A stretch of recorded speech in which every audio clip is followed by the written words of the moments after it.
मैं डॉक्टर लक्ष्मी नारायण, प्रवक्ता इतिहास, राजकीय मॉडल संस्कृति वरिष्ठ माध्यमिक विद्यालय ततारपुर इसमुरार, रेवाड़ी, हरियाणा, आप सभी विद्यार्थियों का आज के व्याख्यान में स्वागत करता हूं। आज के अपने उपविषय का नाम है हड़प्पा संस्कृति की शिल्प कला। हड़प्पा सभ्यता भारत की सबसे प्राचीन सभ्यता है। समय के साथ साथ अपनी दैनिक उपयोग की वस्तुओं के निर्माण में वे लोग उत्तम कारीगर बन गए थे। शिल्प कला के क्षेत्र में ये विश्व की संस्कृतियों को पीछे छोड़ते थे। हड़प्पा संस्कृति की शिल्प कलाओं की विशेषताएं इस अध्याय में हम देखेंगे। इस व्याख्यान में हड़प्पा सभ्यता के लोगों का शिल्प कला उद्योग बहुत ही विकसित था। वस्तुओं के निर्माण में वे बहुत ही कुशल थे। इनके प्रमुख शिल्प कार्य कौन कौन से थे? मनके बनाना, शंख की कटाई, धातु कर्म यानी कि धातु का काम करना, धातु के बर्तन और धातु के ऑर्नामेंट्स बनाना, मोहर बनाना, बाट बनाना, मूर्तियां बनाना और बर्तन बनाना। ये प्रमुख शिल्प कार्य हड़प्पाई लोगों के हमें मिलते हैं। शिल्प कार्य के लिए प्रमुख स्थल कौन कौन से थे जहां पर ये उद्योग थे? इनके लघु उद्योग थे।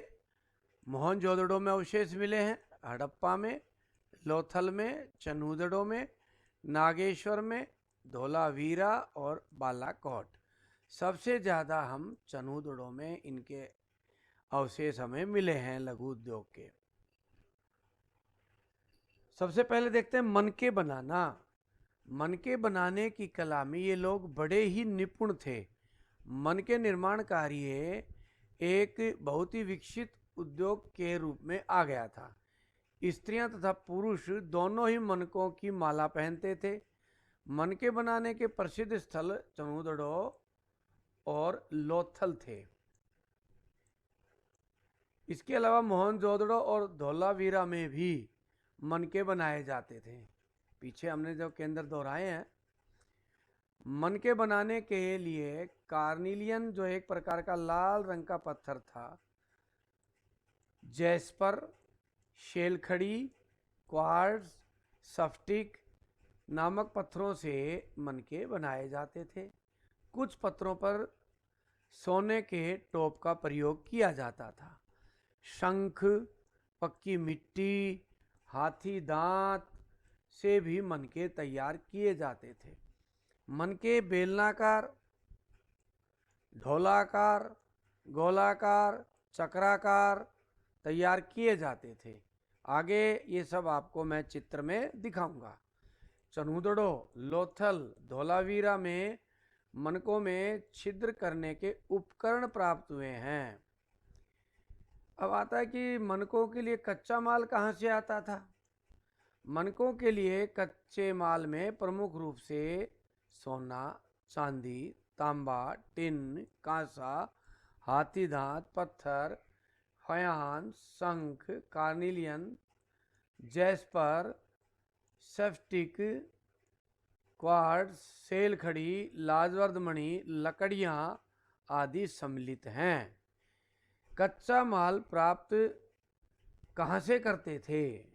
ऊपर हमने कच्चे माल पढ़ा कि कौन कौन सा कच्चा माल उन्हें उद्योगों के लिए चाहिए था मनके बनाने के लिए। अब ये आता कहाँ से था? हड़प्पा के लोग ज़्यादातर कच्चा माल स्वयं ही तैयार कर लेते थे। फिर भी अनेक देशों से कच्चा माल मंगवाते थे, जिससे इनके व्यापारिक संबंधों की हमें जानकारी मिलती है। ये लोग ओमान जो अरब देश में है वहाँ से तांबा मंगवाते थे। ओमान में हमें हड़प्पा में बना मर्तबान मिला है, जिससे यह अनुमान लगाया जा सकता है कि वस्तुओं के बदले में ये लोग वहाँ से तांबा लाते थे। बहरीन और मेसोपोटामिया से भी व्यापारिक संबंध थे। वहाँ हड़प्पा की अनेक मोहरें हमें मिली हैं। बहरीन और मेसोपोटामिया से व्यापारिक संबंधों के जो प्रमाण हैं वो क्या हैं? वहाँ से हमें हड़प्पाई लोगों की मोहरें मिली हैं। इन देशों से समुद्री मार्ग से व्यापार होता था। प्यारे विद्यार्थियों, अब मैप में इनके व्यापारिक संबंधों को समझते हैं। कहाँ कहाँ से इनका व्यापार कैसे समुद्री रास्ते से होता था ये भी देखते हैं। स्थल मार्ग का भी प्रयोग करते होंगे व्यापार के लिए उस समय। पहले समुद्री मार्ग के व्यापार को देखते हैं। यहाँ पर हड़प्पा, रावी नदी किनारे, यहाँ मोहनजोदड़ो और यहीं पर ही चनोदड़ो जो प्रमुख केंद्र था लघु उद्योगों का। और ये लोथल, लोथल से हमें बंदरगाह के अवशेष भी मिले हैं।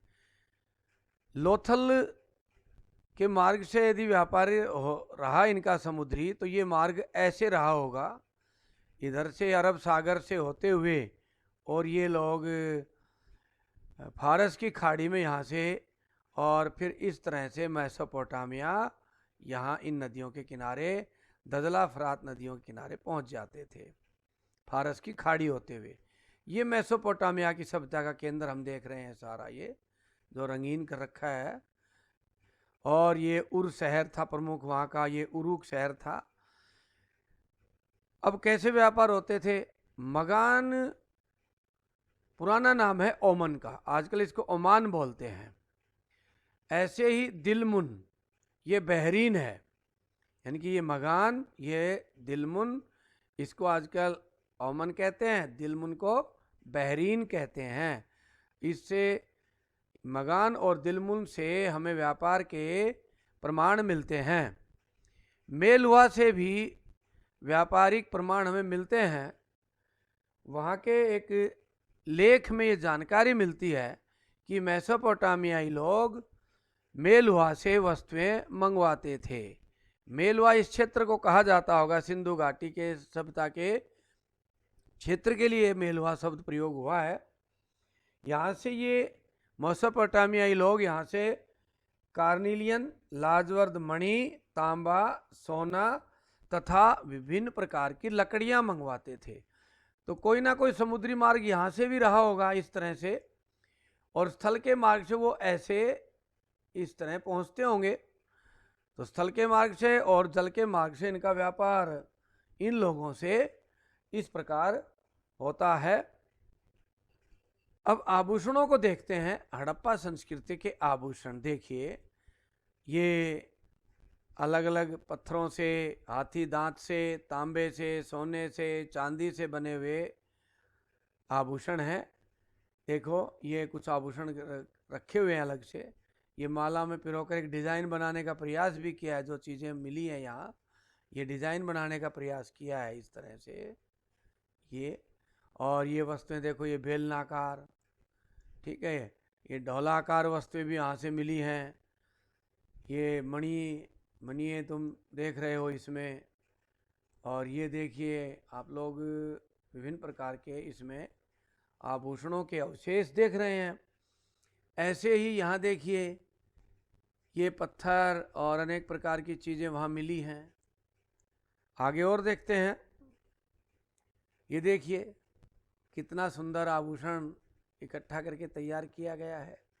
ये भी तैयार किए गए हैं उस समय के। ये देखो पत्थर हैं, लाल पत्थर है, अन्य प्रकार के पत्थरों से बना हुआ ये डिजाइन है। इसी तरह से ये भी देखिए विभिन्न प्रकार के पत्थरों से और विभिन्न प्रकार की धातुओं से तैयार ये आभूषण है। मूर्ति निर्माण कला के बारे में जानते हैं। हड़प्पा के अनेक केंद्रों से पत्थर, मिट्टी व कांसे की अनेक मूर्तियां मिली हैं।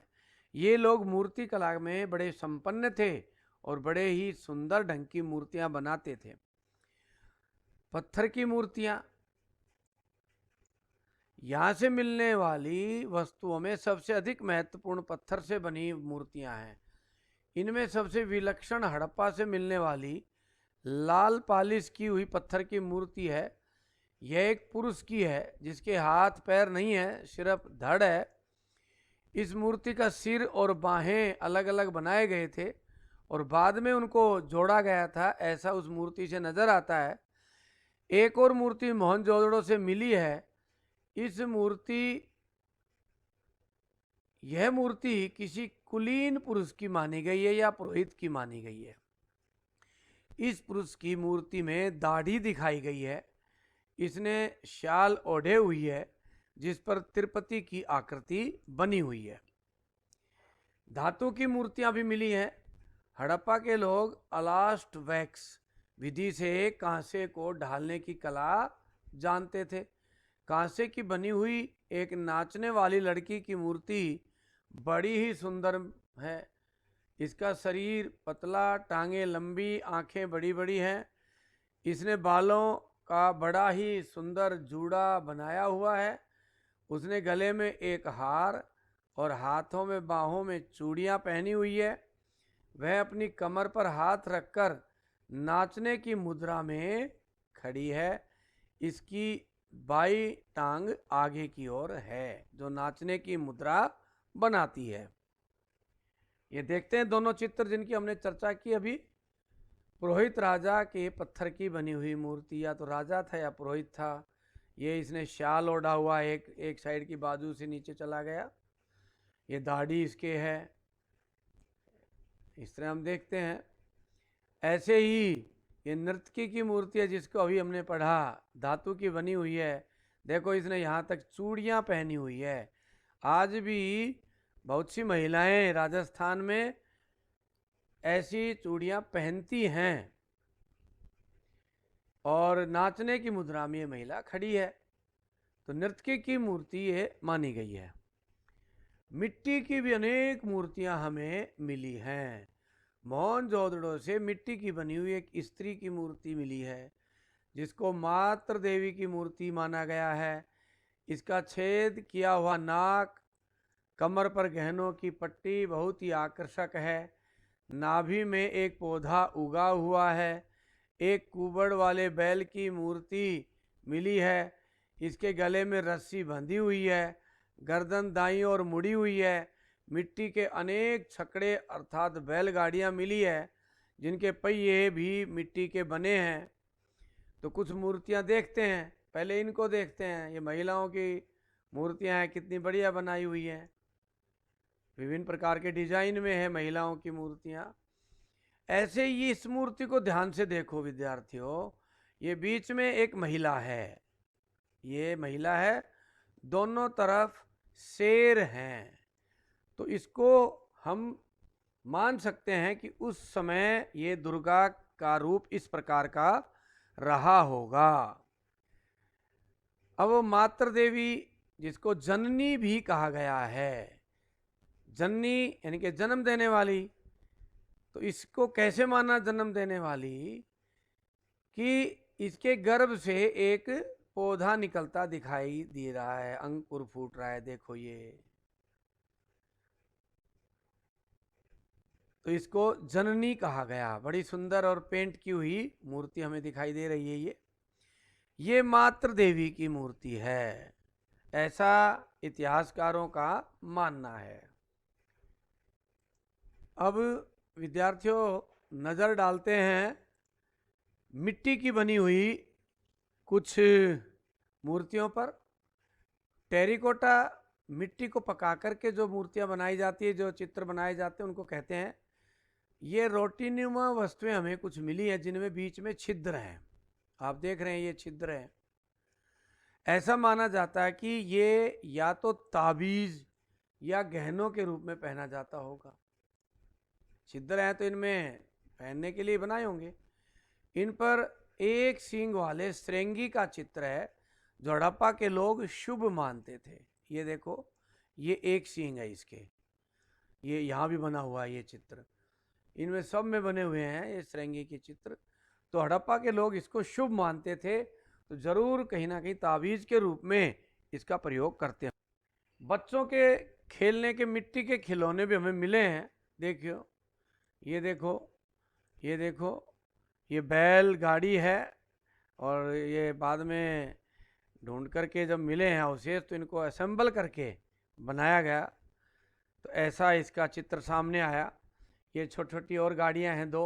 देखिए कितनी सुंदर बच्चों के खेलने की मिट्टी की बैलगाड़ियां वो बनाते थे और उनसे बच्चे खेलते थे। बर्तन बनाना, हड़प्पाई लोग बड़े ही सुंदर बर्तन बनाते थे जो प्राचीन युग की कला के बड़े ही अद्भुत नमूने हैं। साधारणतः ये बर्तन चाक पर तैयार किए जाते थे और उन पर रंग चढ़ाया जाता था। खुदाइयों से घरों में प्रयोग किए जाने वाले बर्तन जैसे प्याली, प्लेटें, फूलदान, थालियां आदि मिली हैं। इन पर बड़े ही सुंदर ढंग से पक्षियों, जानवरों, मनुष्यों के चित्र बनाए हुए हैं। एक बर्तन पर हिरणी का चित्र है जो अपने बच्चे को दूध पिला रही है। इसके साथ ही एक पक्षी और मछली का चित्र भी हमें मिलता है। लोथल से मिले एक चित्र में एक पक्षी की चोंच में मछली है। इस चित्र में पेड़ के नीचे लोमड़ी जैसा एक जानवर बैठा है। यह चित्र पंचतंत्र की लोमड़ी व कोए की कहानी की याद दिलाती है। बर्तनों के चित्र देखकर यह साबित होता है कि ये लोग बड़े ही कुशल कारीगर और कलाकार थे। अब बर्तन देखते हैं। दैनिक उपयोग के मिट्टी के बर्तन। देखो, ये अनाज डालने के लिए बड़े बड़े मटके होंगे उस समय, पानी और अनाज। ये भी कोई ना कोई रस वगैरह डालने के लिए या वस्तु डालने के लिए बनाए। देखो जो जार टाइप बड़े बड़े, ये देखो। इधर देखो, ये मटके रखे हैं। ये प्लेटें और फल वगैरह रखने के स्टैंड पे ये स्टैंड और इस पर प्लेट लगी हुई है। कितने मॉडर्न थे। एक स्टैंड, ये देखो, इसके नीचे ये स्टैंड है, ऊपर ये वस्तु रखने की जगह है। ऐसे देखते हैं कितने सुंदर डिजाइनदार बर्तन ये दैनिक उपयोग के बनाते थे। मृद भांड यानी कि मटके देखते हैं इनके। देखो, ये कौवा है, बना हुआ है चित्र। ये देखो बाज वगैरह टाइप ये चित्र बना हुआ है। ये पीपल का पत्ता बना हुआ है। ऐसे ही ये देखो, ये किस प्रकार के जानवर बने हुए हैं। बड़े सुंदर डिजाइन के मटके बनाते थे। मोहरें, अब मोहरों पर नजर डालते हैं। हड़प्पा से मिलने वाली मोहरें अर्थात मुद्राएं बड़ी ही विचित्र और भ्रमकारी हैं। इनके भ्रम भी पैदा होता है कि थी क्या। खुदाई में भिन्न भिन्न आकृति वाली 2000 के लगभग हमें मोहरें मिलती हैं। ये चीनी मिट्टी, हाथी दांत और चूने की बनी हुई है। इनमें कुछ पर मनुष्यों, जानवरों और पक्षियों के चित्र अंकित हैं। इन पर चित्रलिपि में संक्षिप्त लेख भी लिखे गए हैं। सभी मोहरों पर चमकदार व चिकनी पॉलिश की हुई है। कुछ महत्वपूर्ण मोहरें मिली हैं जो इतिहास को जोड़ने का काम करती हैं। जैसे एक मोहर पशुपति की मिली है। इस पर एक देवता की मूर्ति बनी है। इसके चारों तरफ अनेक पशु खड़े हैं। यह पशुपतिनाथ शिव की मूर्ति लगती है। इसी तरह अनेक कुबड़ वाले बैलों की भी मूर्तियां हमें मिली हैं। बैल आज भी भारतीय संस्कृति में पूजनीय हैं। एक सींग वाले काल्पनिक पशु की मोहरें भी मिली है जो पीछे हमने देखी, जो इसको वो शुभ मानते थे। व्यापारी लोग इन मोहरों को अपने माल पर ठप्पा अर्थात पहचान करने के लिए प्रयोग करते होंगे। ये देखिए, एक सींग वाले श्रृंगी पशु की दोनों मूर्तियां हैं। ये एक ही सींग इसके सिर से निकला हुआ है। ये देखिए, ये ऐसे ही देखो, ये एक सींग, एक दो मुँहे हैं। ये एक इधर वाला और एक इधर वाला। एक सींग ये गया ऊपर इसका। विभिन्न चित्रों को दर्शाती मोहरें और देखते हैं। देखो, हर मोहरे का उल्टा और सुल्टा यानी कि दोनों पक्ष रखे दिखाए गए हैं। देखो, ये देखो, ये साथिया आज भी भारतीय संस्कृति में पूजा के समय हम बनाते हैं, पूजनीय है। ये भी मिले हैं हमें। ये बैल मिला है। ये बैल देखो, ये बैल के दोनों साइड दिखाई गई हैं। इनसे अनेक मोहरें बनती होंगी। ये संचे हैं। ये हाथी की मोहरें हैं दोनों साइड की। ऐसे ही ये श्रृंगी पशु की हैं। ये भी हैं श्रृंगी पशु की। इधर भी देख सकते हैं। देखो, ये कितनी मोहरें हैं। दोनों रूप दिखाए गए हैं इन मोहरों के, यानी कि दोनों पक्ष दिखाए गए हैं। ये कुछ लिखी हुई मोहरें हैं दोनों। ये वो साथिया की मोहरें हैं। देखो कितना स्पष्ट साथिया इसमें हमें नजर आ रहा है, जो आज भी हम पूजा पर बनाते हैं। पशुपति नाथ शिव की मूर्ति देखते हैं। ध्यान से देखिए, ये योगी के रूप में बैठे हुए हैं भगवान शिव, इधर भी देख सकते हैं। इनमें अनेक पशु हैं, देखो इधर ये गैंडा है, गैंडा कैसे माना गया, ये ऐसे सींग है इसके, और एक पशु इसके नीचे ये भी है, ये हाथी है, इधर देखो ये हाथी है, ये इसका दूसरा पक्ष है। अनेक ये शेर का चित्र है, और नीचे हिरण दिखाए गए हैं, इसके नीचे तो बैठे हैं इनके नीचे, यानी कि हिंसक पशुओं से और हिरण जैसे की भी रक्षा भगवान शिव करते हैं, ये दर्शाने का प्रयास किया गया है। और योग मुद्रा में बैठे हैं भगवान शिव। तो योग मुद्रा और योग ये प्रमाण है कि भगवान शिव और योग बहुत प्राचीन काल से ही भारत में रहे हैं। और ये भगवान शिव की और भी एक मूर्ति ये देखते हैं हम, ये और कुछ लिखा हुआ है जो आज तक पढ़ा नहीं गया, ये ऊपर वाले क्षेत्र में, इस क्षेत्र में जो लिखा हुआ है ये नहीं पढ़ा गया है। और ये देखो एक सिंह वाले श्रृंगी पशु की, ये भी इसमें कुछ लिखा हुआ है, इसको शुभ माना गया है, ये चित्र भी शुभ माना गया जिसके साथ खड़ा है, क्योंकि इसके साथ ये वाला हिस्सा हमेशा दिखाते रहे हैं, ये वाला, तो ये दोनों शुभ माने गए हैं। और चित्र देखते हैं कुबड़ और बिना कुबड़ वाले बैल, जिनकी ये पूजा करते थे, और आज भी भारतीय समाज में बैल पूजनीय हैं। ये देखो ये बिना कुबड़ वाला बैल, ये कुबड़ वाला बैल। लिपि, हड़प्पा लोगों की लिपि का ज्ञान हमें केवल मोहरों से ही मिलता है, इसको अभी पढ़ा नहीं गया है। इसमें लगभग 375 से 400 के बीच चिन्ह मिले हैं। इस लिपि की विशेषताएं जानने का प्रयास करते हैं। यह ज़्यादातर ऐसा लगता है कि दाएं से बाएं लिखी गई है, यानी कि उर्दू की तरह, ऐसा अनुमान है, क्योंकि कुछ मोहरों पर दाईं ओर चौड़ा अंतराल है, तो ये अनुमान है कि अंतराल तभी छूटता है जब ऐसे लिखा जाता है। बाईं ओर संकुचित अंतराल है, जैसे लिखने वाले ने दाईं ओर से लिखना शुरू किया और बाईं ओर लिखते लिखते स्थान कम पड़ गया। कुछ जगह बाएं से दाएं लिखी हुई भी नजर आती हैं। सबसे लंबे अभिलेख में 26 चिन्ह हमें मिले हैं। कुछ विद्वान इस संस्कृति लिपि का आरंभिक रूप भी मानते हैं। यह वर्णमाली लिपि नजर आती है, चित्रलिपि भी है और वर्णमाला भी है, अनेक चित्र भी मिलते हैं। देखो ये वर्ण लगते हैं, अनेक चित्र भी हैं, ये देखो ये वो साथिया चित्र है, ये इस तरह से चित्रलिपि भी और वर्णलिपि भी है। तो इसको आज तक पढ़ा नहीं जा सका है।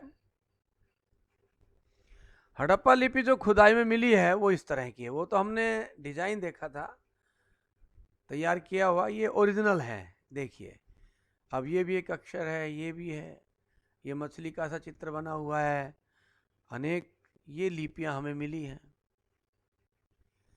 बाट बनाना, यानी कि तौल का क्या आधार था। हड़प्पा के लोग तौल के लिए बाट बनाते थे। छोटे व बड़े दोनों प्रकार के बाट हमें मिले हैं। कुछ बाट तो इतने बड़े मिले हैं उनको रस्सियों की मदद से उठाया जाता होगा। बड़े बाट तिकोने हैं जबकि छोटे बाट चौकोर हैं। बाट पत्थर व स्लेट पत्थर के बने होते थे।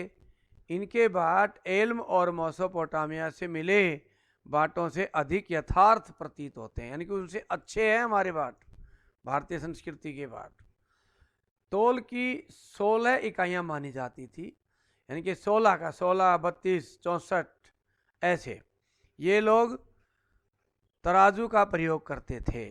आज भी हम रुपये को 16 आना बोलते हैं, 16 का प्रयोग करते हैं। ये बाट और तराजू का चित्र आप देख रहे हैं। ये बाट देखिए कितने सुंदर बाट, छोटा बाट फिर उससे बड़ा, अलग अलग है ना। और ये काफ़ी बड़े बाट रखे, कितने सुंदर पत्थर के बनाए हुए हैं, जो घिसते टूटने का डर कम हो, तो ऐसे पत्थर के बाट बने हैं। प्यारे विद्यार्थियों, इस व्याख्यान से संबंधित अभ्यास के प्रश्न देखते हैं। हड़प्पा संस्कृति की मूर्ति कला का वर्णन करें। हड़प्पा लिपि पर एक नोट लिखें और एक बड़ा प्रश्न लिखना है, हड़प्पा हस्तकला उद्योग पर एक नोट लिखिए। इन सभी प्रश्नों के उत्तर इस व्याख्यान में आपको मिलेंगे। इसी के साथ आज का हमारा व्याख्यान समाप्त होता है। आप सभी का बहुत बहुत धन्यवाद।